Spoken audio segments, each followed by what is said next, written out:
मूर्ती लहान कीर्ती महान. जेवढा तो बुटका तेवढा अभ्यासात हुशार असतो आणि जरा धिप्पाड असेल तर रेमॅडोका असतो. असं उगाच एक आपल्याकडं बनलेलं आहे.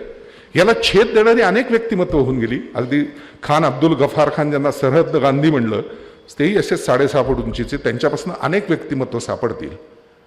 त्यातलं अत्यंत उजवं व्यक्तिमत्व म्हणून मी अभ्यास केल्यानंतर शाहू महाराजांकडे बघतो की जगाच्या नकाशावर जी काही थोडीफार माणसं अशी असतील त्यातलं हे एक वेगळं व्यक्तिमत्व होऊन गेलं की ज्या माणसांनी जगाच्या नकाशाला कलाटणी दिली असं मी म्हणेन. आणि हे मी कुठल्याही प्रकारे धाडसानी आणि अतिशयोक्तीने म्हणत नाहीये. जाधव सरांनाही हे माहिती आहे की 2000 साली या जगाचं सहस्रक ज्यावेळेला बदललं संपूर्ण, त्यावेळेला टाईम मॅगझिननी जो एक विशेष अंक काढला आणि बीबीसीने डॉक्युमेंटरी केली, तेव्हा जगाच्या नकाशावर परिणाम करणाऱ्या ज्या 100 माणसांची यादी केली त्याच्यात शाहू महाराजांचं नाव आहे जगाच्या नकाशावर. त्यामुळे असं व्यक्तिमत्व उभं करायचंय तर तो सर्वार्थाने अभ्यास व्हायला पाहिजे असं वाटत होतं. तो पूर्णपणे झाला असं मी म्हणणार नाही कुठल्याही प्रकारे, पण जेवढा शक्य होता तेवढा. साधी गोष्ट आहे, आपण महाराज म्हणून फक्त त्या काळातले त्यांच्याकडे बघतो की या गादीला एक वारस मिळाला, दत्तक पुत्र मिळाला वगैरे कागल घराण्यातनं. मी आता इथे येत होतो त्या बाजूनी वर या खांडेकरांच्या प्रतिमेला नमस्कार करून असं सांगितलं. पाऊल टाकल्या क्षणी पहिला नमस्कार माझा या व्यासपीठाला गेला. कदाचित मी कलाकार आहे म्हणून मी असं म्हणेन हे व्यासपीठ नाही, माझ्यासाठी हा रंगमंच आहे. कारण मी आता ही एक भूमिकाच करतोय वक्त्याची. ज्यावेळेला कुठलाही मराठी कलाकार अशा व्यासपीठाला किंवा रंगमंचाला नमस्कार करतो तेव्हा तो दोनदा नमस्कार करताना मनामध्ये भावना हीच असते की पहिला नमस्कार हा आमचं दैवत नटराज, त्याच्या चरणी पोचावा, कलेचं दैवत. आणि दुसरा नमस्कार अर्थातच मराठी रंगभूमीला सुवर्ण झळाळी प्राप्त करून देणारे नारायणराव राजहंस यांच्या चरणी पोचावा, म्हणजेच बालगंधर्व. इतिहासाचे अभ्यासक असलेल्या बहुतेकांना हे माहिती असतं की नारायणराव राजहंसांना बालगंधर्व ही पदवी लोकमान्य टिळकांनी दिली. पण दुर्दैवाने इतिहास आपल्यापर्यंत ही गोष्ट मधली, परत मी म्हणलं तसं सनावळ्यांच्या मधली गोष्ट पोचवत नाही की एक छोटा 8 वर्षाचा मुलगा, भाऊ महाराजांकडनं महाराजांना कळवलं जातं की एक मुलगा आलेला आहे, शिकत नाही गाणं पण गाड्यामध्ये फिरत फार सुंदर आहे, गाणं ऐकावत महाराज आपण, कारण आपल्याला उत्तम गाण्याची जाण आहे. महाराज गाणं ऐकायला येतात पोराचं, त्याला असं विचारतात कारले का तसाच गाणार का साजिंद्यांबरोबर. पोरगं म्हणतं मामा आलाय बरोबर, तो पेटीवरती साथ करेल, तबलेवाला कुणी असला तरी चालेल ठेक्याला. साजिंद्यांना बोलवलं जातं, सुरात वाद्य लागतात, पोरगं अतिशय अप्रतिम गातं. आता आपल्याकडे पद्धत असते, लहान मुलांनी अशी काही कला दाखवली की कौतुक करायचं. मग मुलींनी नाचून दाखवलं तर छान आहे, अंगात ताल आहे तिच्या, तिला नृत्य शिकवा. कोणी नकला करणारा असेल तर नट आहे, चांगला अभिनय करेल त्याला शिकवा. गाणारा असेल तर सूर चांगला आहे, त्याच्या गळ्यावर संस्कार होऊ द्यात, हे आपल्याकडे सांगितलं जातं, कौतुक केलं जातं, बक्षीस दिलं जातं. त्याही मुलाच्या बाबतीत त्या काळात सरदार दरकदार संस्थानिक यांच्याकडे गाणं झाल्यानंतर असं 8 वर्षाच्या मुलाचं कौतुकच होत असणार. इथं मात्र प्रसंग उडता घडतो. ज्या क्षणाला त्याचं गाणं संपतं महाराज पहिला प्रश्न विचारतात, कारले का तुझा उजवा कान बधिरे काय? पोरगं पटकन चपापतन म्हणतं महाराज तुम्हाला कसं काय कळलं? हातल्या का म्हणले, समोर बघून दोन्ही कानांनी सूर घेऊन गाणारे सगळेच ऐकले, मान वाकडी करून सूर घेणारा पहिलाच बघितला म्हणून विचारलं की तुझा कान बधीर आहे का? पोरगं म्हणतं जन्मतःच काहीतरी दोष आहे का काय माहित नाही, पण मला कानाने नीट ऐकता येत नाही. आणि त्याच्यावर महाराजांचं पहिलं वाक्य असतं, आरल्या का ज्याला स्वतःचा सूर दोन्ही कानाने ऐकता येत नाही तो दुसऱ्याला काय नीट ऐकवणार? एक काम कर, आमची चिठ्ठी घे, मिरजेला वानलेस डॉक्टरकडे जाऊन कानाचं ऑपरेशन करून घे. पोरगं मिरजेला जातं, वानलेस डॉक्टरकडे ऑपरेशन होतं. त्याच्या ऑपरेशनचा सगळा खर्च महाराज खाजगीत न देतात. आणि परत आल्यानंतर आता जरा बरा झालाय कानान, थोडं सूर ऐकू यायला लागलाय असं पोरगं म्हणतं. महाराज विचारतात करायचंय काय? तो म्हणतो मला नाही शिकायचं, मला नाटक कंपनीत जायचंय. हातल्या का मग किर्लोस्करांकडेच घालतो की तुला म्हणले, हितच तर होते मिरजेला, सांगितलं असतंच तर. आणि मग महाराज त्याला तिथे रुजू करून देतात. पोरगं एकीकडे वयाने मोठं होत असताना गळ्यावरती सूर चढत असतात बखलेबुवांकडं, दुसरीकडे रूप अंगाबिंडाने उत्तम होत असतं, त्यामुळे नकला उत्तम शिकत असतो.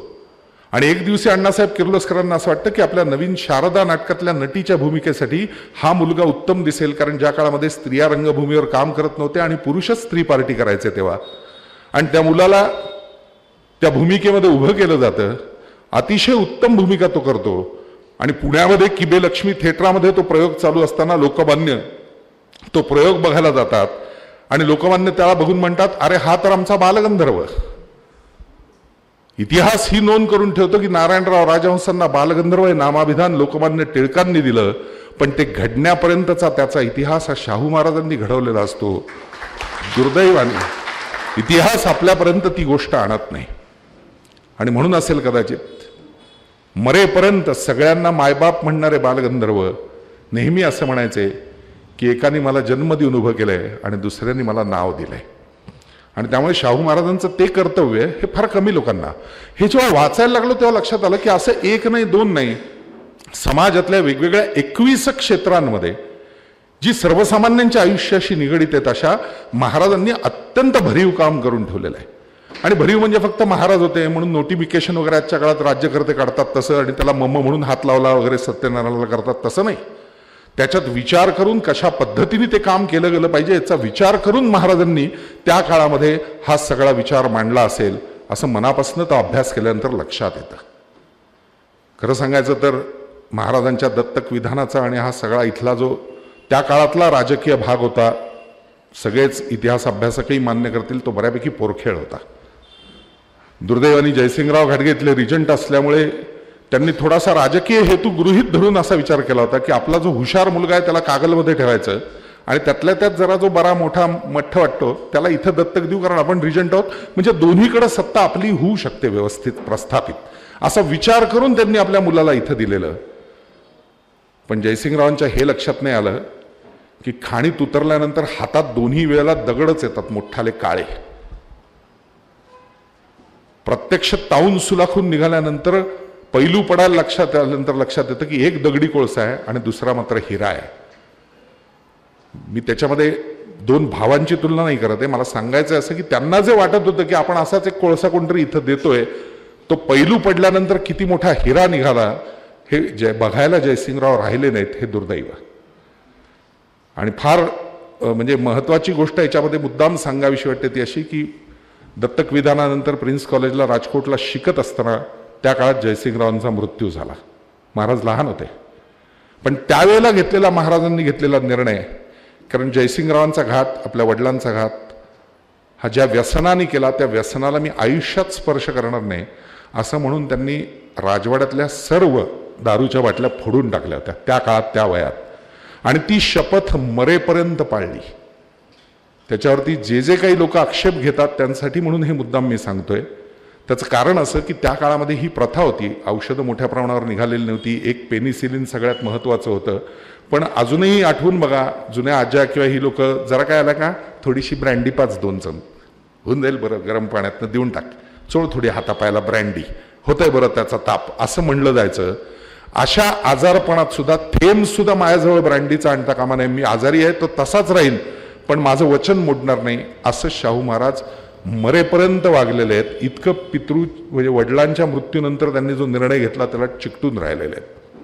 हे जगणं खूप अवघड असतं असं माझं मत आहे.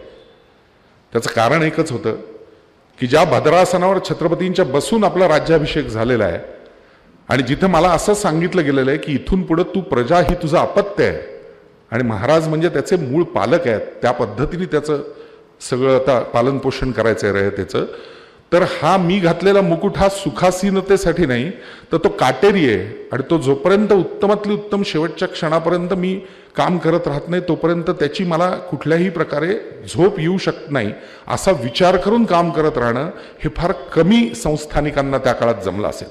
थोडे नाही, 527 संस्थानिक होते. अशा 527 संस्थानिकांपैकी नखा एवढा असलेलं एक करवीर प्रॉव्हिन्स, पण तिथून एक खूप मोठी चळवळ उभी राहते, विचारांची चळवळ आणि जागर उभा राहतो आणि तो अख्ख्या हिंदुस्थानला नंतरच्या काळात प्रेरित करतो, पुढच्या सगळ्या जनमानसाला नंतरच्या काळामध्ये घेऊन जातो. हा प्रवाह निर्माण करणं ही सोपी गोष्ट नव्हती असं मला असं वाटतं. मी ज्यावेळेला वाचायला लागलो तेव्हा सहज बघत होतो, कारण त्या काळामध्ये अगदी हैदराबादच्या निजाम उल मुल्क की ज्यांनी 4 पेशव्यांशी संपूर्ण लढा दिला एवढा मोठा आणि ते संस्थान उभं केलेलं, त्या उलमुल्कपासनं सगळ्यांच्या काळातलं बघितलं तर गाड्या, घोडे, बग्या आणि त्याच्यामधनं सगळे लवाजम्या सहित जाणारे. मला काही गेल्या कळेना शाहू महाराजांचं असं काही दिसत कसं नाही मला. त्या राजवाड्यामध्ये आम्ही सगळं शोधल्यानंतर आम्हाला ते सापडलं होतं. आपण आता उन्हाळ्याचे दिवस आले की बघतो की ते ऊसाची गुऱ्हाळ उभी राहतात आणि त्याच्यामध्ये तो बर्फ द्यायला लांबच्या लांब एक गाडा ते बैल आणि ते बर्फ पोचवत जातात. महाराजांनी असा गाडा त्या काळात तयार केला होता. गुजरातवर खास त्या काळामध्ये लोहार आणून त्यांच्याकडनं धावा ते सगळे चाकं बनवून घेतली. त्याचं कारण आजच्यासारखे गुळगुळीत रस्ते वगैरे विषय नव्हता. खडबडीत जाऊन जाऊन निर्माण झालेले मुरमाड रस्ते, पुढं 4 घोडे जोडायचे आणि शाळेत असतात तशी बाकडी ठोकली होती चक्क त्याच्यावरती, आणि पुढं बाकड्यावरती ते आणि हाकणारा, आणि मागं सगळं करवीर प्रॉव्हिन्सचं मंत्रिमंडळ असे जायचे महाराज. मग त्या धावांचा आवाज यायचा त्या मुरमावरनं, खडखड खडखड खडखड. त्याच्यावरनं लोकांनीच नाव ठेवलं की इतरांचे रथ असतील, आमच्या शाहू महाराजांचा खडखडा म्हणले. आणि त्या खडखड्यातनंच अख्ख्या करवीर प्रॉव्हिन्समध्ये मंत्रिमंडळ हिंडायचं. मग कधीतरी जात असताना कुठेतरी समोर अचानक एखादी शेनीवाली बाई यायची, महाराज थांबवायचे आणि म्हणायचे, काय ग बाई काय चाललंय? सूर्य निघाला आता बुडाय, तू कुठे निघाली? काय करू म्हणले, बाबा पोरगान सून दोघं येड बिगार आहेत, घरात 2 कच्ची बिच्ची नातवंड आहेत, दुधावरची साय असते ना, 2 दिवस झाले त्यांच्या पोटात अन्नाचा कण नाही, घरी जाऊन करू काय? म्हणून शेण्या थापल्या होत्या, बाजारला जाऊन आता इकते. महाराज म्हणायचे, अगं बाई सूर्य बुडीला आला, बाजार बंद झाला, आता तू काय करणार? बशीन उद्या सकाळपर्यंत, बाजार उघडला की इकीन, जे काही 1-1.5 पैसा मिळेल त्यातनं मग सातूचं पीठ पाण्यात कालवून दूध म्हणून घालीन, तेव्हा कुठं माझ्या मनाला शांती लाभल. महाराज म्हणायचे, तोपर्यंत काय करायचं? बसून राहीन म्हणले, आता करू काय दुसरं? मग महाराज म्हणायचे, असं कर त्यापेक्षा नातवंडांना कशाला उपाशी ठेवते, मी शेणे ऐकत घेतो, भलं होईल बाबा तुझं, कुठं टाक मागं म्हणायचे. आणि मग त्या सगळ्या मंत्रिमंडळाच्या मध्ये शेण्या पडायच्या. काय करणार, नाक दाबून गप्प बसायचे. महाराजांनीच विकत घेतलं तर बोंबलायला कोण जाणार त्यांच्या विरोधामध्ये? शेण्या विकत घेऊन तिला मदत करणं हा उद्देश नसायचा. महाराज मुद्दाम 15 रुपये काढून तिच्या हातात द्यायचे. ती म्हणायची, बाबा 2 पैसे झाले, एवढे देऊन काय करतोस? महाराज म्हणायचे, ठेव ग, पुढच्या याला उरलेले झाले तुझ्याकडे जमा तर दे, नाही तर त्याच्या शेण्या घेत राहील. आणि मग त्याच्यावर म्हातारी म्हणायची, वा तू शहाणा का मी शानी? कुणी ठरवलं रे बाबा उद्या तू जिथं राहतो का मी? आणि मग महाराज म्हणायचे, हे बरोबर बोलली बरं का. आणि मग ते पैसे परत घ्यायचे आणि तिला हवे असलेले 2 पैसे द्यायचे आणि मागं वळून मंत्रिमंडळाला विचारायचे, हाय का कोणी तुमच्यातलं हिच्या एवढं प्रामाणिक? जाता जाता या गोष्टी करायचे महाराज. लोकांना शहाणे करून सोडावे सकळ जन असं आपण म्हणतो, पण ते प्रत्यक्ष कृतीतनं करणं असतं, हा भाग फार महत्वाचा असतो. आणि राजाचं काम ते असतं असं मला वाटतं. महाराजांनी ते असं जाता जाता चालता चालता केलेले उद्योग आहेत. साधी गोष्ट, त्यातल्या जे कोण मंत्रिमंडळात लोक होते सगळे प्रभू, शेणवी, पारशी, मराठा समाजातले उच्च पदस्थ असेच लोक बरोबर होते. ब्राह्मण, बहुजन समाजातलं कोणीच त्यावेळेला नव्हतं. त्याचं कारण 90 लोक एकूण कारकून कचेरी, हुजूर कचेरी म्हणून महाराजांचा दत्तक विधान होऊन आणि अधिकार ग्रहण झालं तेव्हा काम करणारी, पण त्यातला फक्त एकच बहुजनांमधला होता. आणि तो का? तो दोन्ही घरांची झाडलोट करायचा म्हणून, कारकून कचेरी, हुजूर कचेरी. ह्याच्या पलीकडे कोणाला बहुजनांना त्यावेळेला स्थानच नव्हतं या सगळ्या विषयात. कारण शिक्षण नाही म्हणून नोकरी नाही, नोकरी नाही म्हणून कुठलाच विकास नाही, पैसा नाही, अशी सगळी ती अवस्था होती बहुजनांची. अशा काळात या सगळ्यांना बरोबर घेऊन आपल्याला काम करायचं आहे, हा गाडा हाकायचा आहे. जे काय अर्धवट राहिलेलं स्वप्न असेल, कारण 4थ्या छत्रपतींना ग्रीन्स नावाच्या अधिकाऱ्यांनी अक्षरशः त्या नगरच्या किल्ल्यामध्ये लाथाबुक्क्यांनी मारून, वेडा ठरवून मारून टाकलं. गादी पुन्हा अनवरस झालेली, त्या गादीला दत्तक विधानातनं मिळालेला हा राजा, की ज्याच्याविषयी त्या काळामध्ये पुण्यामध्ये केसरी सारख्या ठिकाणांनी पुन्हा एक नवीन उदय झालाय आणि इथून पुढं उत्तम पद्धतीने करवीरचं राज्य जावं असं लोकमान्यांनी त्या काळात छापलेलं. हिराबागेमध्ये महाराजांचा उत्तम सत्कार नामदार गोपाळकृष्ण गोखल्यांपासून सगळ्यांनी त्या काळात केलेला. या गादीचं काही ऋण आहे ते आपण फेडलं पाहिजे असा विचार करून काम करणारे महाराज. पण हे बरोबरच्या मंत्रिमंडळाला जरा खटकायचं की काय बावटार का, आपण बाकड्यांवर बसलोय, कुठेही बोंबलत हिंडतोय, दरबार काही भरत नाही का, आपली प्रतिष्ठा काही दिसत नाही जी इतर ठिकाणी राज्यांमध्ये दिसते मंत्रिमंडळाची. मग त्यातल्या एकाने गपचूप एक दिवस सगळ्यांनी, कोणी मांजराच्या गळ्यात घंटा बांधायची तर एकाच्या गळ्यात टाकली, तू जरा बोल महाराजांशी. खडखडा जात असताना एक दिवस जरा हळू कुठंतरी झालेला आणि एक जण म्हणला, महाराज एक विनंती होती. महाराज म्हणले, बोला. नाही म्हणले, आता आपण असे दरबार म्हणून जातो ते खडखड्यात ना, ठीक आहे, पण मला एक असं वाटतं की निदान त्याच्यावरती जरा गाद्या लावल्या, जरा येलवेटचं कापड, जरा आर्गिनची कापड बिपड अशी झगझगीत, म्हणजे असं वाटेल ना की करवीर प्रॉव्हिन्सच्या मंत्रिमंडळाचा गाडा येतोय.